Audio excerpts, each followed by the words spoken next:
Hi, my name is Anthony Stauffer, and what you just heard is a full 12-bar solo, slow blues style, in the key of A flat. And I'm going to teach you how to play that today. I'm going to break it down into 11 separate parts, and I'm going to go through it note by note. And this is going to be more of an advanced lesson, so if you're kind of beginner or intermediate, you'll probably be able to judge from what I do here first whether or not this is the right lesson for you. Now the free version of this that goes up on YouTube and everything, I'm just going to show you the actual notes to play. The last thing that I'll mention before I get started is that I am in A flat, key of A flat, but I'm also tuned down half a step on all the strings. So right now I'm going to go through a little tuning drill to make sure that your guitar is in tune with mine before we start. Alright, let's do some tuning. The first thing I'm going to do is I'm going to play through all the open strings on my guitar.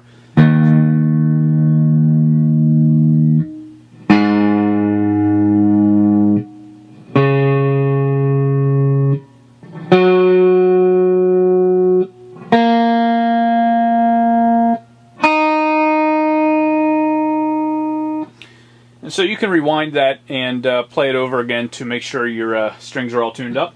But now let's move on to the 11 different parts of this solo. So let me start with part 1 here, and part 1 goes like this.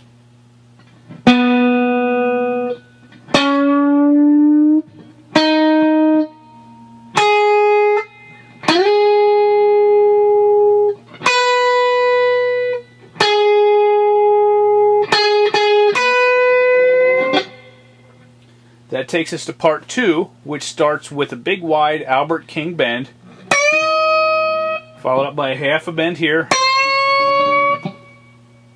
and then drop down to the root again, and then a full bend again, followed by vibrato. Now, after that vibrato, part 3 comes in.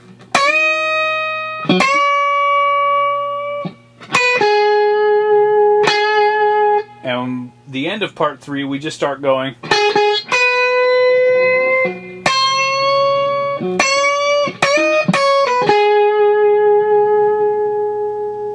That takes us to part 4, which is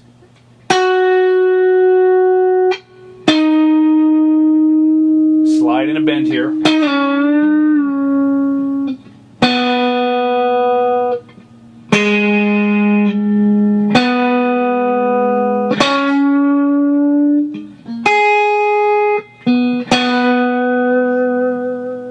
And that's followed by one of those rhythmic slides on the low notes. Now, as we get into part 5 here, what we do is we launch into it much the way that we did in part 1.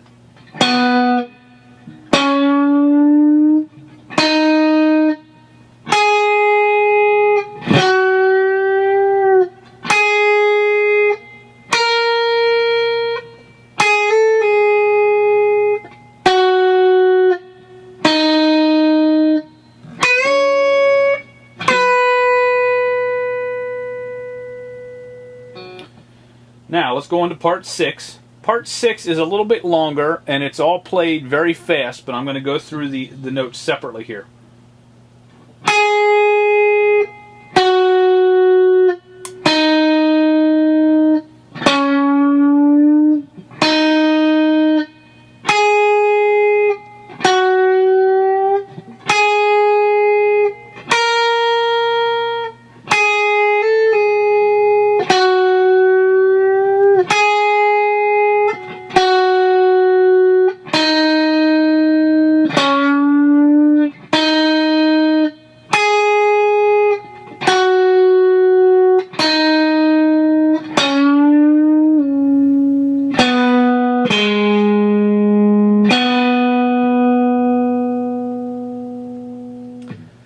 Now that takes us to part 7, which just goes.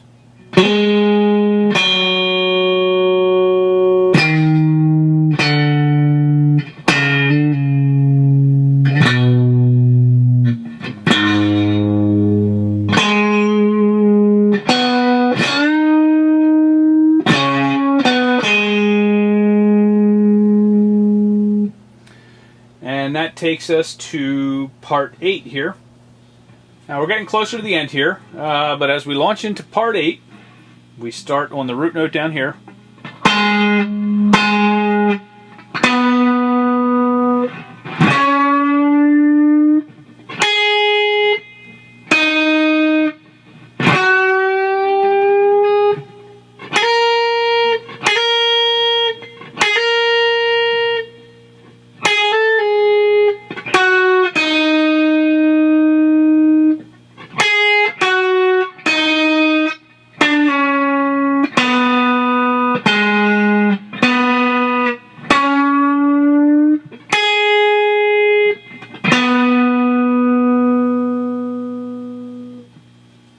Alright, that takes us up to part 9.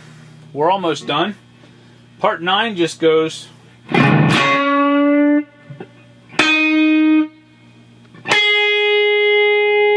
a little chunk on the strings.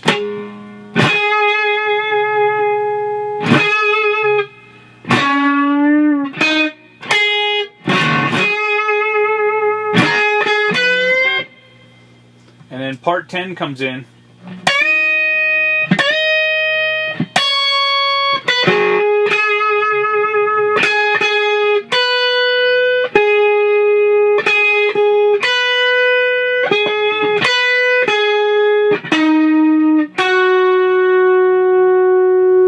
Obviously, the timing of all those parts is wrong because I'm really slowing them down to try and show the individual notes. But now I'm going to go through and I'm just going to repeat each part number as I play it at regular speed, and hopefully that'll help you see how they all fit together. And all right, let's review part 1.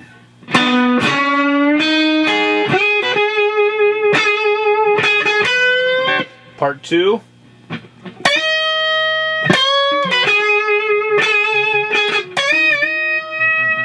Part 3.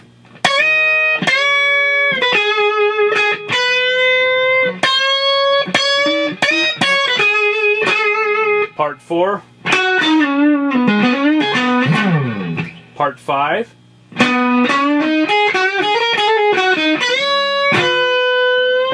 And that takes us right into part 6. And down to part 7.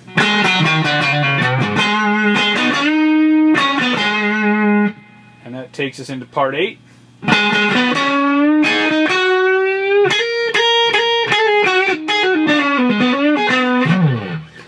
And part 9. And then ending with part 10.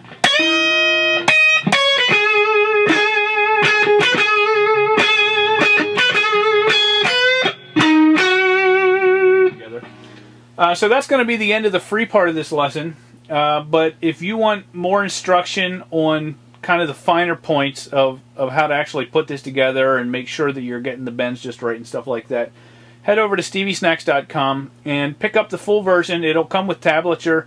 And if this is a little too advanced for you, I'm also putting out a simple and a medium difficulty version of this same lesson.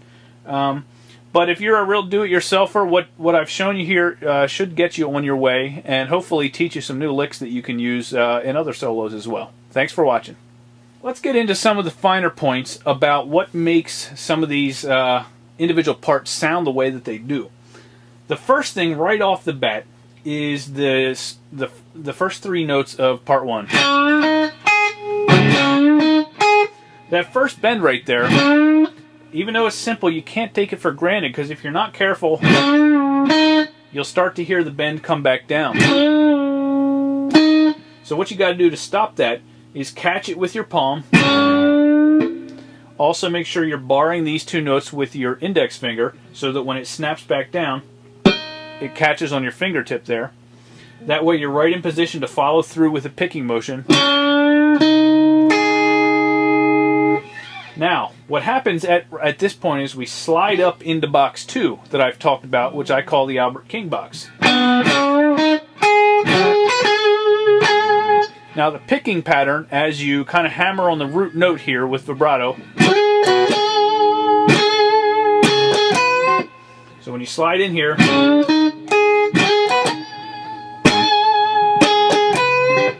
I'm doing all downstrokes there. Now, the little bend that you do right here at the end of part 1, the little trick that I use there is you're hammering here on the root note. I give it just a hint of a bend at first, and then right before I pull off, I give it a little extra push. And that gives it a little bit of that. You can't quite get it too far because you'll tear your finger up pretty good. But if you just start that bend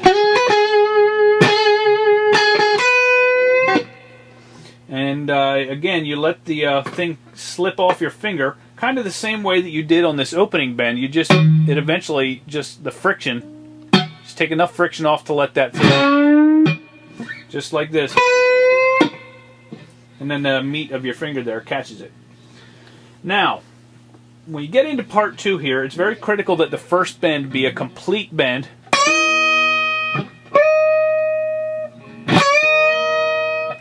And if your guitar is going out of tune, it'll feel like you got to really kind of push that note extra hard. But what makes this part work is that you're bending a full step on the first part. And to get some extra snap on that, you can actually just kind of pluck it with your finger. I hold my pick like this, and then I reach this finger down, grasp the string underneath, and just kind of pick like that. Then you follow it up with a half a step bend.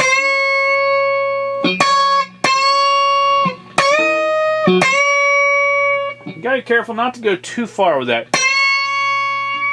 because that is a little different than that.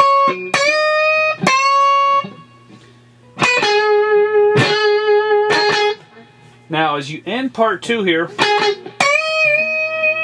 what I'm doing there is I'm bending up, coming back down a little bit, and then pushing up again, and kind of using that momentum as the start of my vibrato. Now, as we head into part 3 here, again, we kind of started with this snap.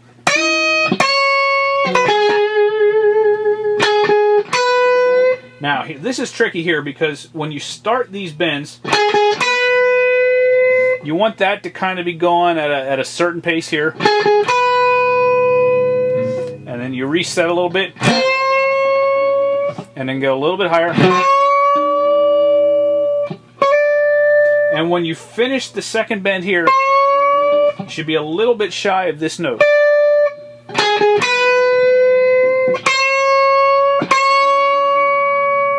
That way, when you come in to kind of save the day here. So those little dynamics are really what made Albert King such a great player. And Stevie did a real good job of capturing just the little nuances of stuff like that.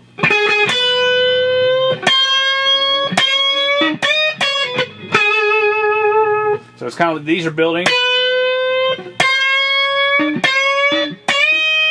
And then that's kind of like pushing through, like you just kind of broke through the front line or something like that.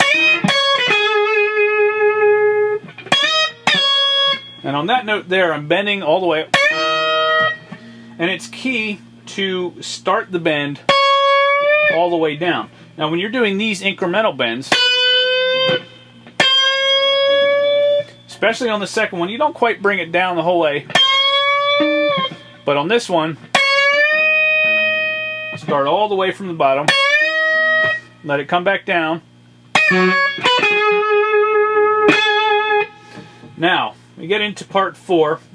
Part 4 is essentially contains the lesson that I did a while back called Connecting the Boxes. And the key there is just being able to slide and bend at the same time.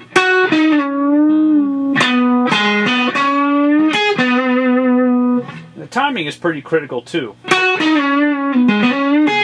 So you can see this is one speed. So those notes right there. Now the trick to doing these effectively, when you bend this note up, it's like you're going into part 1 again, except you're going, and you skip to a reverse pick here, a back pick, or I guess they call it upstroke. And then that way you're right in position to hammer down on this note.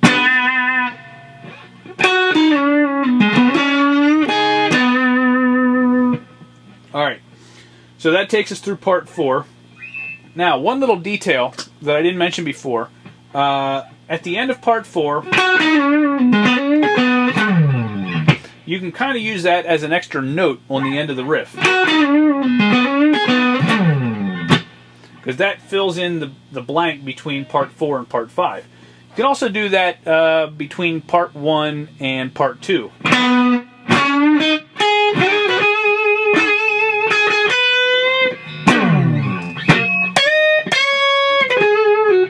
So part 4. Now let's get into part 5. And part 5 starts the same way as part 1. Let's talk about the picking here. There's a lot of these riffs that you can use hammer-ons to get more speed out, but this part, the way that I'm playing this, has the timing is a little bit different than what you might expect. I'm playing it at this speed.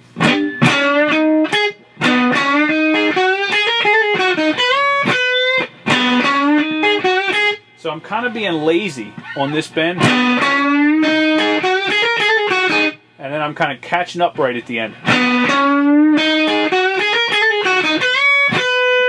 And that's something that I picked up while studying some of the El Macambo performances very closely. That's one of the elements of playing with a lot of soul, is to just mess with the timing a little bit. If you played it at perfect speed, it would go. But if you slow down the intro part and then speed up at the end, a lot of it has to do with this bend right here. You just take your time on that bend. And picking, I'm doing all downstrokes here.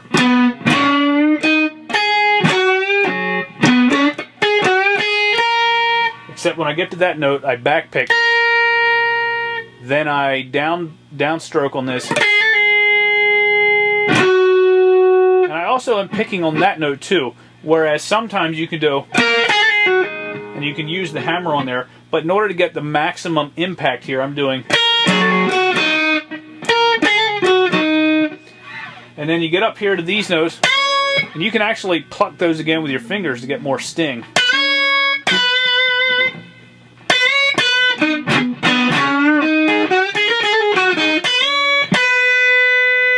And you don't let it quite all the way down.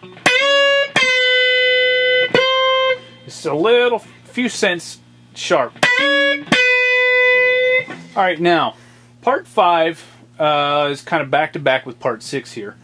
And part 6 is tricky in the sense that it's very fast, but it also needs to be very precise as well. And I already explained what the actual notes are, but I want to talk about more how they're played here. Now, on some of Stevie's faster songs, he would take advantage of hammer-ons like this is a hammer-on.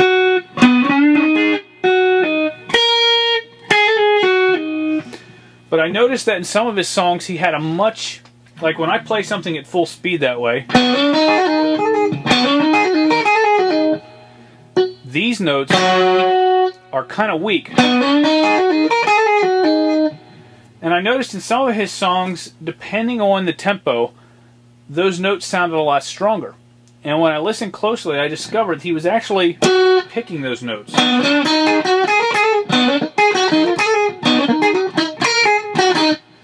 And if the tempo got, if he was playing a lick really, really, really fast, then he would use the hammer-ons. But there was a lot of times where if it wasn't too fast, he would pick each individual note a lot more than he would other times. So part 6, as I've defined it here, goes.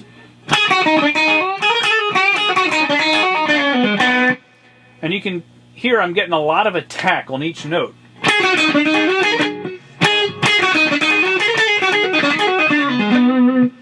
And that's because I'm actually picking most of these notes.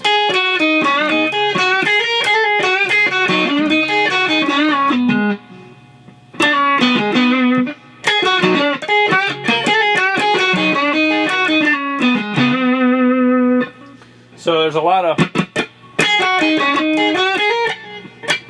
Now there's some back and up and down strokes here.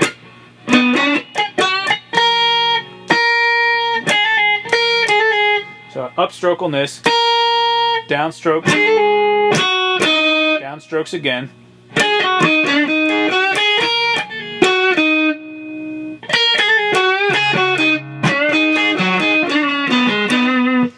So what gives that section its very precise, clean sound is the fact that you pick a lot of the notes. So when you come into part 5 here,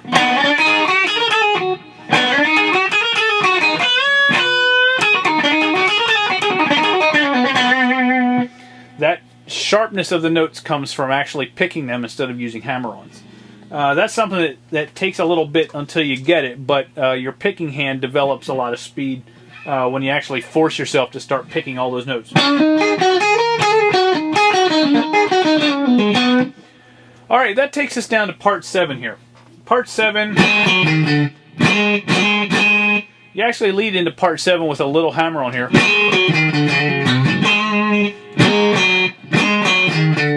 And we're just walking down the bottom part of box 1 here.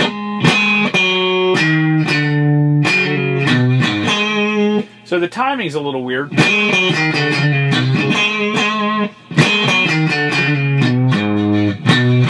You see I get the bottom note with my thumb here. Now, if that real thick sound there, that comes from raking all the strings and only allowing this note to ring out.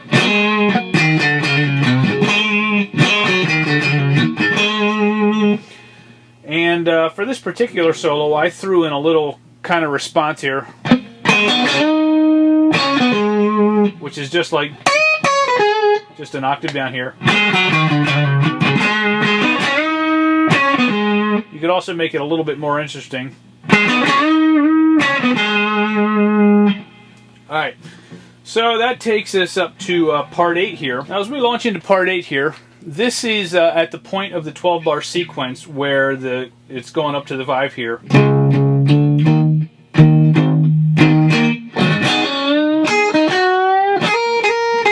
So this note that he's hammering on right here matches up very well with a 5 chord.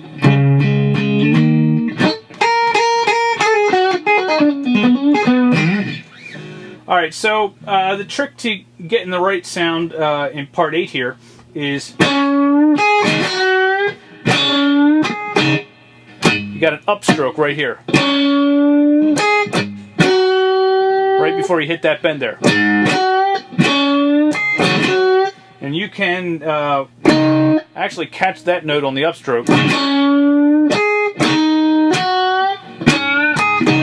So the picking goes... Let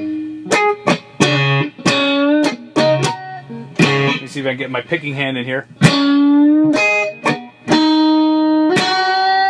And you're taking real big, wide picking strokes.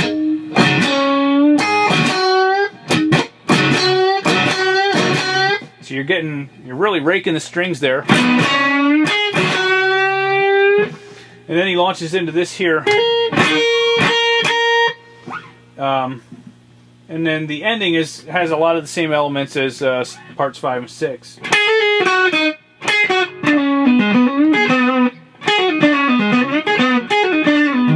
And that little slide there is sometimes tricky. You got to hit that note pretty hard. Again, it helps if you pick that note.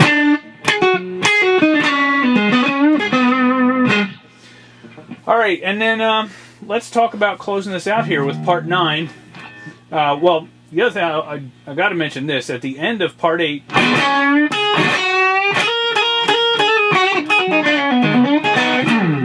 throw another one of those slides in there. Kind of like a exclamation point. Alright, so after you get that rhythmic slide at the end of part 8 here,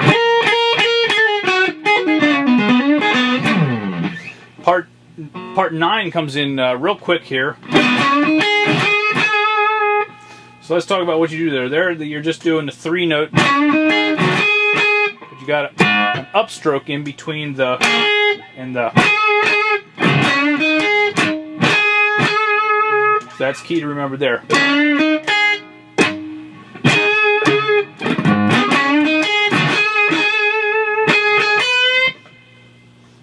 that's followed right up by part 10.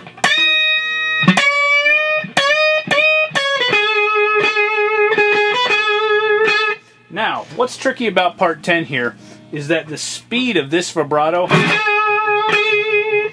has a lot to do with whether or not this actually sounds like the way Stevie played it or not. If you're not used to this vibrato technique, it really involves your whole hand here. Sometimes it can be tempting to do it too slow.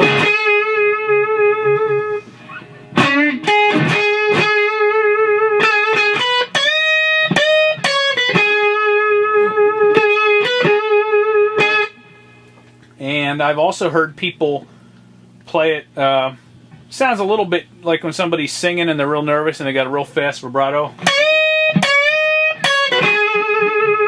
And actually I've been known to do that too. It's a lot harder to do this, but you can give it a little bit of a shake vibrato there. But I find that it's kind of somewhere in between.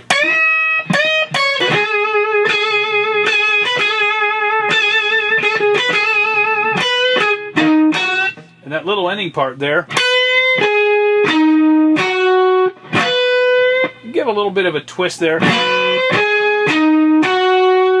And then that puts you right in position to start the next solo, which could be.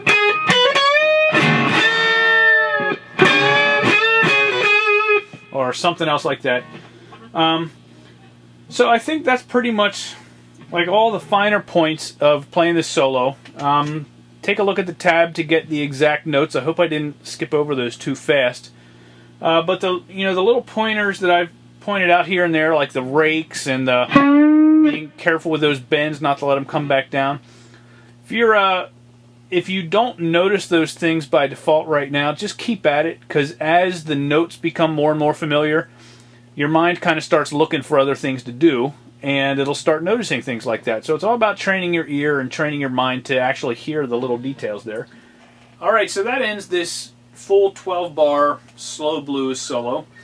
Something that I want to keep doing, and it's I'm hoping that, since I've taught all those lessons on the blues boxes, that now you'll be able to see more how you connect them and kind of do some call and response between the different boxes and stuff like that.